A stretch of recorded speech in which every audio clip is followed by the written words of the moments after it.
Hola, te doy la bienvenida a esta última parte del curso de Finanzas para Emprendedores y MIPYME. Bueno, esta última parte que denominamos Mirando hacia el futuro la dividí en dos para que sea más cortito el video y poder explicarles mejor. Como vimos en la clase anterior, hicimos una proyección del estado de resultados y del flujo de fondos. Lo que vamos a hacer en esta oportunidad es aplicar estas técnicas y conceptos que hemos aprendido para el análisis de nuevos proyectos. Un nuevo proyecto que puede tener la empresa obviamente se refiere a una nueva actividad económica, a una, a una nueva propuesta de negocios, a expandirnos a otro lugar y todo lo que pueda recibir como propuesta u oportunidad de nuestro negocio para expandirse y crecer. Esto tiene que ser analizado desde un punto de vista financiero para ver si hay una factibilidad económica, o sea, saber si nos conviene realizarlo. Entonces, las mismas premisas teóricas y técnicas que aplicamos para la proyección del estado de resultados y flujo de fondos de toda la empresa nos van a servir. Recuerden que estamos mirando hacia el futuro, que el nivel de fiabilidad no es el 100%, sino que vamos a hacer nuestra mejor estimación utilizando una metodología conocida. Y bueno, en este caso, al ser un proyecto nuevo, tiene ciertas particularidades, ya que desconocemos aún más algunas cuestiones que cuando tenemos en cuenta los flujos de fondos de nuestra empresa en negocio en marcha ya conocido, tenemos mayor nivel de seguridad. Vamos a ver los pasos necesarios para planificar el flujo de fondos de un nuevo proyecto o negocio. En primer lugar, trabajar sobre una base incremental. ¿Qué quiere decir esto? Bueno, es simplemente tratar el proyecto como una inversión individual, separada del resto de la empresa. O sea, el proyecto como si fuera una empresita o un emprendimiento por sí solo. Vamos a utilizar el flujo de fondos, ya que queremos saber cuál es el dinero que efectivamente podemos disponer, como decíamos, trabajando con un concepto estricto. Vamos a tener que incluir, al ser un proyecto nuevo, una inversión en capital de trabajo, ya que quizá necesitemos generar un nuevo giro comercial, necesitemos contratar nuevos empleados, en fin, tener una nueva estructura de gastos. También vamos a tener que analizar la inversión en activo fijo. Estos son nuevos bienes de uso, imagínense rodados, maquinarias, instalaciones, inmuebles. Y por último, si el proyecto es de tecnología, vamos a tener que analizar el gasto o inversión en investigación y desarrollo. Todas estas son preguntas que nos tenemos que realizar antes de encarar el proyecto. Siguiendo con los pasos, lo que tenemos que tener es una visión integral, como siempre hacemos y hemos propuesto en este curso. Analizar todos los costos. Se van a agregar algunos costos adicionales al ser un proyecto nuevo. Entonces vemos el concepto de costos hundidos, que son erogaciones realizadas en el pasado que no afectan a la realización del proyecto. Hay que tenerlo en cuenta si hay un costo hundido. Los gastos generales que tiene nuestro proyecto y posiblemente según la realidad que tenga este nuevo proyecto quizás se desarrolle en las oficinas o instalaciones de nuestro emprendimiento actual. Entonces hay que fijar algún criterio de asignación como de gastos de alquiler o de personal o de luz, gas, teléfono, todos estos gastos fijos. Bueno, vamos a tener que determinar un criterio de asignación para ponerlo en el flujo de fondos del nuevo proyecto. Respecto a los costos o desgravaciones fiscales, puede ser que suceda por tomar este nuevo proyecto con que obtengamos un beneficio fiscal o debamos de pagar un nuevo impuesto. Bueno, esto vamos a tener un criterio de mucha cautela y solo incluirla en el flujo de fondo en el momento que hay que realmente realizar un cobro por un subsidio o un pago por un impuesto adicional. Otro tema referido al costo fiscal es que no vamos a incluir el concepto de ahorro fiscal que vimos referido a la toma de interés, ya que el nuevo proyecto se analiza sin financiamiento externo. Avanzando con los pasos, vemos que el paso quinto es muy parecido al del paso 4, de tener en cuenta todos los efectos incidentales. En el paso 4 nos referíamos al costo únicamente, acá nos referimos a cualquier cuestión que pueda tener como efecto agregar un nuevo proyecto a nuestra empresa. Puede ser un efecto positivo o puede ser un efecto negativo. Hay que tener en cuenta que cuando se rompe el status quo de nuestra empresa al agregar un nuevo proyecto, puede haber cambios y hay que tenerlos a todos en cuenta. Por ejemplo, ofertar nuevos productos puede alterar la demanda de los productos actuales. Puede ser que tengamos que realizar inversiones que dijimos en los primeros puntos, pero que beneficien a toda la empresa.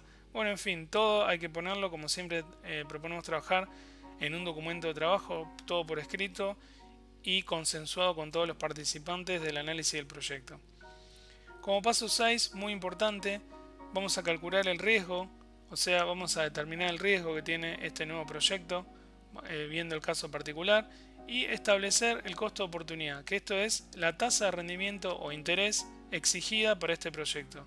Recuerden que la empresa tiene una tasa de interés que es el WACC, que es el mix de financiación entre capital externo y financiamiento interno.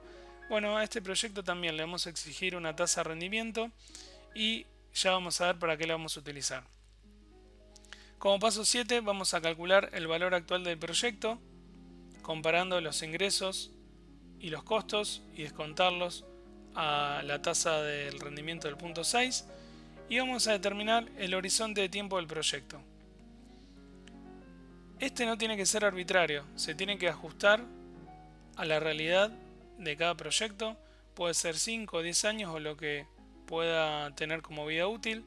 También puede ser, si el proyecto se va a quedar dentro de la empresa, puede ser la proyección extenderla hasta que se estabilicen los flujos de fondo, por ejemplo, que tengan un crecimiento orgánico vinculado con el PBI de la empresa. También hay que analizar si vamos a venderlo al proyecto en algún momento. Bueno, como siempre, aplicando una buena dosis de sentido común y realismo. Como punto 9, y esto muy importante, y ya llegando al fin de estos pasos teóricos de análisis de nuevos proyectos, vamos a tener que responder una pregunta muy importante. Entonces, ¿me conviene invertir en el proyecto? ¿Me conviene poner dinero? Bueno, para hacer esto vamos a aplicar la herramienta de descuento de flujo de fondos. Como vimos en filminas anteriores, el tiempo es dinero y este dinero está representado por una tasa de interés. Este es un concepto muy importante de la finanza en general, de las finanzas corporativas, que nos dice que todo flujo futuro, o sea, todo flujo que yo estimo que voy a ganar en el año siguiente, en el año subsiguiente, hoy vale menos. ¿Por qué? Porque si quisiera tener ese flujo de fondos hoy, tendría un costo. Y ese costo se mide con la tasa de interés o la tasa de rendimiento. Este concepto es muy importante y se puede aplicar a cualquier ámbito de la vida financiera, no solo al análisis de proyectos. Entonces, ¿cómo son los pasos para aplicar el método de descuento de flujo de fondos? Bueno, primero descontamos cada flujo a la tasa de retorno exigida en el proyecto, que es lo que vemos en el punto 8. Determinar una tasa, en el punto 6.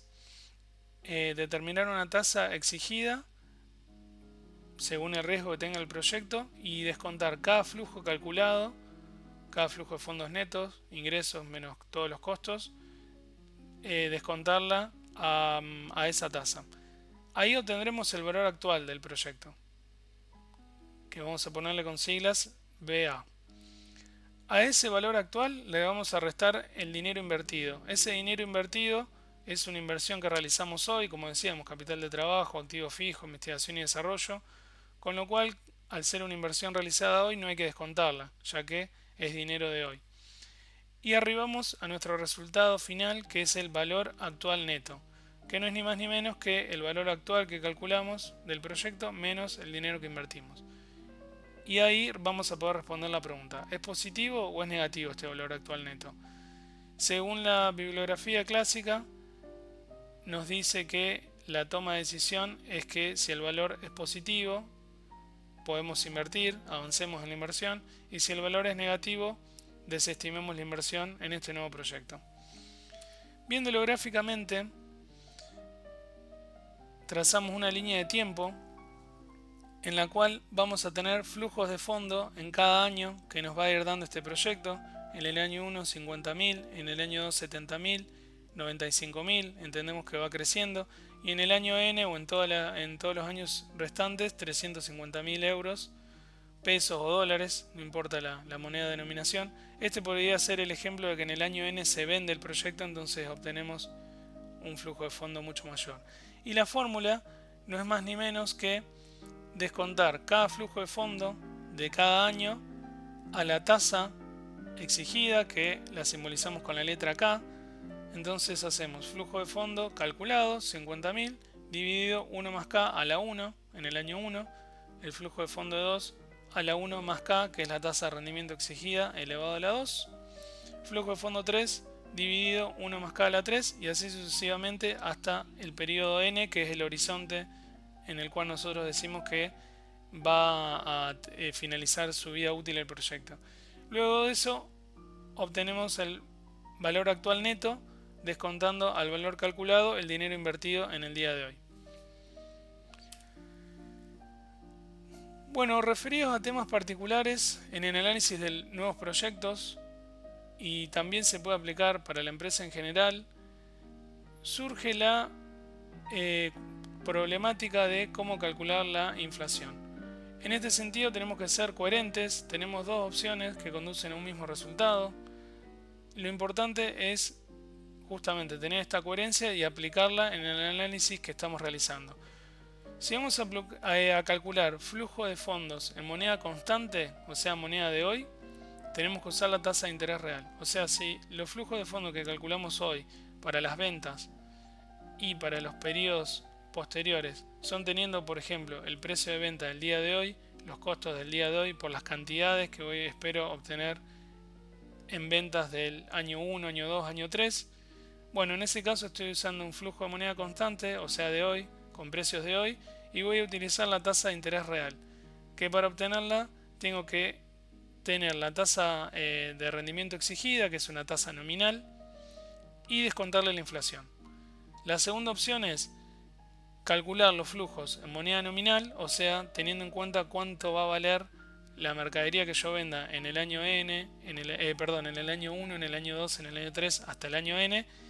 Y en ese caso sí puedo utilizar la tasa de interés nominal, que es la que establecí como rendimiento comparado con una inversión de riesgo similar.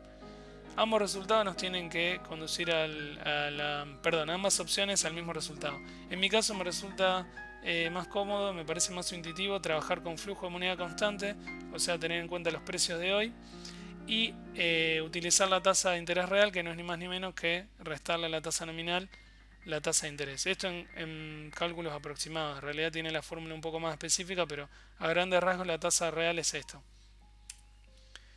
Siguiendo con temas particulares del análisis de nuevos proyectos, tenemos que decir que una vez que calculamos este valor actual neto, tenemos que empezar a estresar un poco el modelo. Recuerden que estas estimaciones que estamos haciendo entran en lo que es el concepto de un modelo, lo cual es una simplificación de la realidad que va a haber en el futuro. Entonces, ya que esa realidad es incierta y aparte la estamos modelizando, o sea que la estamos simplificando, debemos estresar un poco ese modelo para ver cómo se comporta si hay cambios, que posiblemente haya cambios en el futuro. El primer paso es realizar un análisis de sensibilidad, que es analizar el efecto causado por un cambio aislado en una de las variables, manteniendo el resto ceteris paribus, o sea sin cambios. Y ahí vamos a ver cuál es el cálculo del valor actual neto en ese caso. Por ejemplo, podemos modificar cómo se van a modificar la cantidad vendida, la cantidad comprada, la cantidad de empleados que voy a tener, los gastos que voy a tener. Bueno, haciendo el cambio en una de esas variables, que se puede elegir una de las más importantes, ver cómo se desenvuelve el valor actual neto. El segundo paso, que es un poco más sofisticado, es ver el análisis de escenarios. En este caso es más complejo, ya que consideramos cambios en muchas variables del proyecto, las más importantes, y no solo tenemos en cuenta las variables internas, que son, como dijimos, las ventas, los gastos fijos, los proveedores, los costos, sino también variables de mercado o macroeconómicas, o sea, variables externas, que son el PBI, la inflación, el tipo de cambio, el riesgo país, la tasa de interés, reacción que pueden llegar a tener nuestros competidores y todo lo que se nos pueda ocurrir que nos pueda afectar externamente. Recuerden que en uno de los pasos previos lo que hicimos es tener en cuenta todos los efectos que puede tener la realización de este proyecto. En la práctica, no lo dijimos, pero es importante, se utiliza en general la herramienta del Excel, planilla de cálculo, y en una planilla planteamos diversos escenarios del valor actual neto de nuestro proyecto. El escenario pesimista, el escenario realista y el escenario optimista. En distintas pestañas podemos ir armando el cálculo y luego lo resumimos en una presentación para que podamos decidir sin tanto ruido de información. Este mismo metodología se puede aplicar no solo para un proyecto en particular, sino para una empresa en general, si lo que queremos saber es cuál es el valor de la empresa hoy. Entonces, el primer paso es estimar todos los flujos de fondos futuros, que es lo que vimos en la clase anterior y lo que seguimos reforzando en esta clase. Determinar una tasa de interés. Vimos que para la empresa puede ser el WACC. Para un proyecto en particular hay que determinar el riesgo. Y aplicando el método de flujo de fondos descontados podemos obtener el valor actual tanto de una empresa como de un proyecto. Vamos a ver el ejemplo de un proyecto en particular, que es un concepto que se utiliza mucho en marketing, y es realizarse la pregunta de cuánto vale un nuevo cliente. Y como decíamos, la pregunta de realizar un nuevo proyecto siempre va a ser es si me conviene invertir dinero en un nuevo cliente. El concepto que vamos a ver es el del Customer Lifetime Value, CLV, que es el costo de vida del cliente, se lo puede ver, o el costo de vida, a veces directamente le decimos en español. Y no es ni más ni menos que aplicar este proyecto de flujo de fondos descontados, valor actual y valor actual neto, para una inversión en adquisición de clientes en este caso. Entonces vemos conceptualmente esto, ¿cómo lo graficamos? Bueno, diciendo en el momento cero voy a tener que invertir cierta cantidad de dinero para obtener cierta cantidad de clientes. Voy a tener que determinar, estimando, digamos, con los estudios que realice, cuántos ingresos me van a ir generando los clientes que obtuve en el año 1, en el año 2, en el año 3, teniendo en cuenta, como decíamos, todos los costos generados por este nuevo proyecto. En este caso vamos a tener un costo de adquisición inicial en el año 0 o a principio del año 1. O sea, hoy voy a tener que poner dinero para obtener nuevos clientes, realizando una campaña de marketing, mejorando la calidad de nuestros productos. Bueno, lo que determine la administración de la empresa, la administración comercial.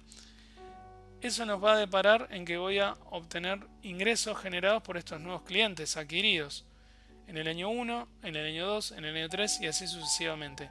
Voy a tener en cuenta un costo de retención de clientes, ya que para mantenerlos voy a tener que seguir haciendo inversiones de dinero en el futuro. Y al final de este ciclo se produce un desgaste de cliente.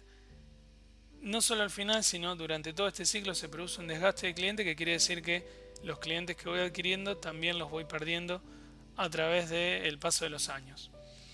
Entonces, teniendo en cuenta este marco conceptual, nos preguntamos para qué sirve calcularlo al CLV. Bueno, es para saber si vale la pena en esfuerzo y tiempo, lo que decíamos, hacer el análisis y utilizar la metodología. Respecto al esfuerzo en tiempo, bueno, esto no te lo calcula el método del valor actual neto, pero sí lo puede saber uno como una condición estratégica de si le quiero dedicar tiempo y mi equipo de trabajo le va a dedicar tiempo a analizar este proyecto. Analizamos los costos de retención, analizar también si conviene despedir a un cliente, entre comillas, obviamente es ver si vale la pena mantenerlo en la cartera, y como decíamos, lo podemos utilizar también para saber cuánto tendría que pagar o cobrar para vender o comprar una cartera de clientes. Lo que sería, se puede usar este método para calcular el valor de un fondo de comercio, por ejemplo, o una cartera de clientes. Bueno, podemos utilizar este método.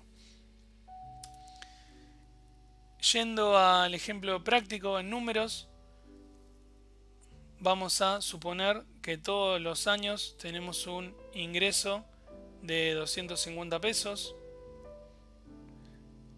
Vamos a tener un factor de retención. Esto es lo que decíamos, factor de retención son los clientes que se quedan con nosotros.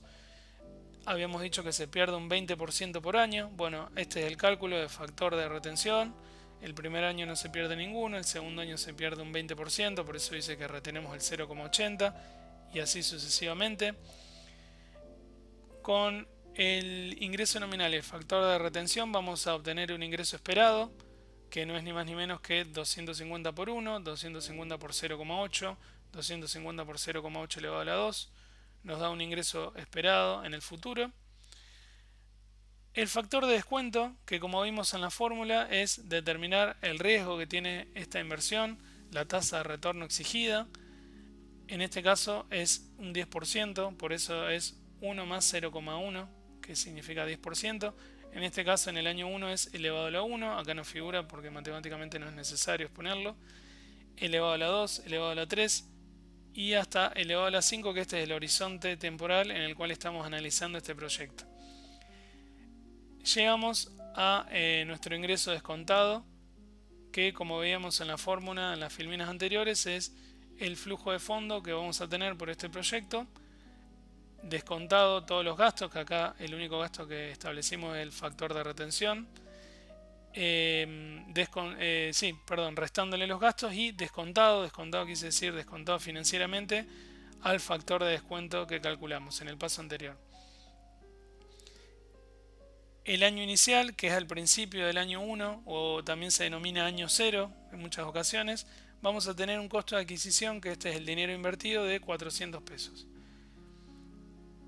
Luego de realizados todos estos cálculos, en el cual suponemos una pérdida de cliente del 20%, un valor tiempo del dinero o tasa de rendimiento del 10%, vamos a hacer la sumatoria de ingresos descontados, que es la fila de aquí arriba, y obtenemos esta cuenta. En definitiva, el CLV nos da 664 pesos. Y el CLV neto, que en este caso sería como el valor actual neto de nuestro método, es 264, que es 664 del CLV, que sería el valor actual de nuestro proyecto, restado el dinero invertido, que son los 400 pesos del ejemplo. En este caso tenemos entonces un CLV o valor actual neto positivo, con lo cual desde el punto de vista financiero sería conveniente avanzar en este proyecto.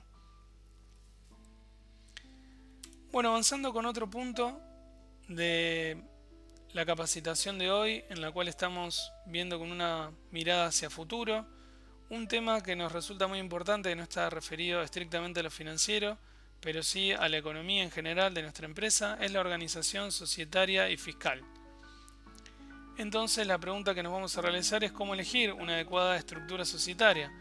Bueno, lo que podemos tener en cuenta es el análisis de la vida de nuestro emprendimiento, viendo las opciones disponibles y eligiendo entre todos los socios o fundadores el encuadre apropiado para cada vida del proyecto. Una primera etapa de la vida de nuestro emprendimiento o empresa es la etapa embrionaria. Esto es cuando estamos diseñando el proyecto, cuando aún no salimos a la calle, estamos viendo qué producto ofrecer, estamos relevando el mercado, buscando problemas y soluciones para resolverlos que nos puedan generar un negocio. En esta etapa de la vida embrionaria no es necesaria una inscripción societaria o fiscal, ya que todavía no tenemos una actividad económica, sino que estamos en una etapa de investigación. Al comenzar el giro comercial, o sea, cuando salimos a la calle, ponemos un local, montamos un sitio web, empezamos a ofrecer nuestros productos y servicios, el tema de la inscripción societaria, hay dos opciones. Puede ser que no inscribamos la sociedad, entonces tengamos una sociedad irregular, o sea, una sociedad de hecho puede ser entre dos o más fundadores, o si soy persona física individual no tengo obligación de inscribirme societariamente. Y la inscripción fiscal sí es obligatoria, ya que estamos teniendo una actividad económica, hay que inscribirse en el fisco nacional, provincial y municipal, y en el fisco nacional puede ser bajo el régimen de monotributo o régimen general, que es inscripto en IVA, en impuesto a las ganancias de autónomos, si es un socio individual. La segunda opción es que al comenzar el giro comercial de nuestra empresa, al comenzar a vender nuestros productos, nos inscribamos en ese momento como una sociedad, que hay varias opciones, puede ser sociedad de responsabilidad limitada, sociedad por acciones simplificada, sociedad anónima. La inscripción en el régimen fiscal, como dijimos, es obligatoria al momento de comenzar actividades, así que en el caso de inscribir una sociedad vamos a ir sí o sí por la figura del régimen general, ya para las sociedades no está habilitado el monotributo.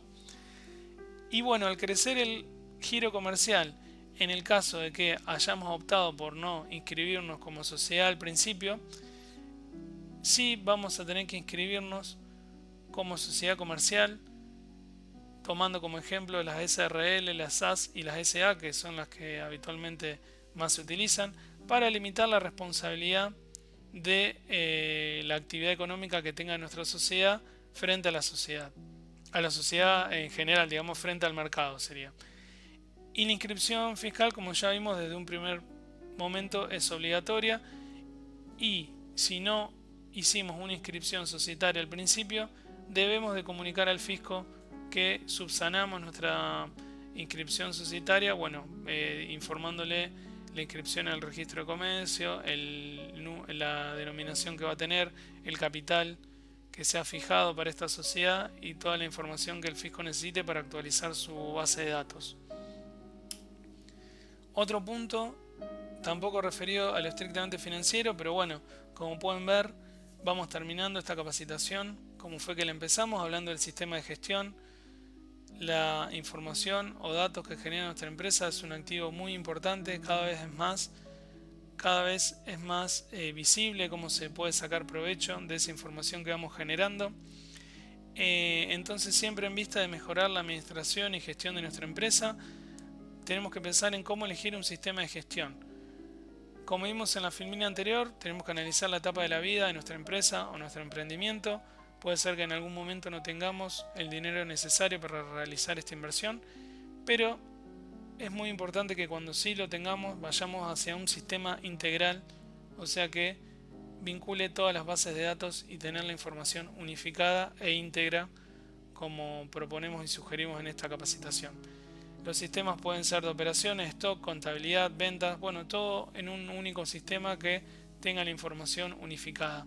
Este sistema también recomendamos que sea flexible, que el proveedor del sistema esté disponible para contestar nuestras nuevas consultas. Recuerden que la empresa y emprendimientos son dinámicos, continuamente se están necesitando nuevas modificaciones o actualizaciones del sistema, y también la flexibilidad es necesaria desde el punto de vista del usuario, ya que tampoco está bueno que todo el tiempo necesitemos pedirle ayuda al proveedor del sistema, sino que es necesario nosotros conocerlo y poder parametrizar ciertas opciones. Esto quiere decir sin alterar la base de datos y sin posibilidad o riesgo de que cometamos algún error nosotros por desconocer la estructura del sistema, podamos sí parametrizar o ajustar diversas opciones que nos permitan trabajar más cómodos. Como decíamos, base de datos integrada con un servidor con seguridad informática y backup. Si el servidor lo mantenemos nosotros, tiene que tener los niveles apropiados de seguridad informática, backup, para evitar el tema del hackeo. No sé si han escuchado muchas noticias de sistemas que son hackeados y se pide rescate, por ejemplo, en criptomonedas. O si no, se puede alojar el sistema en la nube, que cumple los requisitos de seguridad del proveedor de servicios de alojamiento de la base de datos, y nos da la posibilidad también de nosotros poder consultarlos por internet, que esto es algo que los directivos o representantes de empresas cada vez les interesa más, poder tener la empresa en su celular. Bueno, siempre con la mirada a futuro, también referida al sistema de gestión, analicemos la posibilidad de agregar módulos, ver la trayectoria del proveedor y tener en cuenta que esta es una relación a largo plazo, y el sistema pensamos en tenerlo muchos años, entonces mirar a futuro como hacemos con el análisis de cualquier proyecto, como estuvimos viendo hasta recién. Eso es todo, espero que les haya sido de utilidad, a disposición para lo que pueda ayudarte. Tenés mi mail de contacto, mi página de internet, mis redes sociales. Nos vemos en la próxima. Te deseo mucha suerte en tus emprendimientos y tu empresa. Hasta luego.